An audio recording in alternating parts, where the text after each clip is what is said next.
Bike না, হ্যাঁ গাড়িটা তুই চালায় নিয়ে যেতে পারবি না? আমার অনেক ঘুমে ধরছে। হ ওস্তাদ পারমু, আপনি খালি দেখাই দিবেন। এই ভাই, এই আপনি ওনারে গাড়ি চালাইতে কোন কি লেগা? উনি কে? হেল্পার।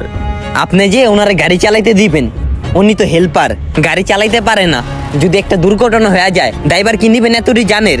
আপনার চোখ ভর্তি ঘুম, আপনার কি দরকার আছিল গাড়িটা নিয়ে বাইরে হনের? আপনি জানেন আপনার মতো কিছু ড্রাইভাররা চোখে ঘুমলে গাড়ি চালায়, পরে বিরাট বড় একটা দুর্ঘটনা ঘটে, হাজারো মানুষের জান হারায়। আপনার কাছে আমি রিকোয়েস্ট করি, আপনিও গাড়িটা চালায়েন না, ওরও গাড়িটা চালাইতে দিয়েন না।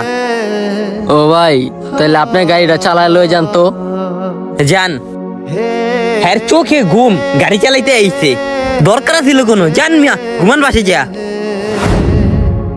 একটি দুর্ঘটনা সারা জীবনের কান্না, কেউ বাপ হারাবে, কেউ মা হারাবে, হারাবে কেউ আপন ভাই। চোখ ভর্তি ঘুম নিয়ে গাড়ি চালানোর দরকার নেই। আপনার নিজের জানও রক্ষা করেন, যাত্রীদের প্রাণটাও বাঁচান।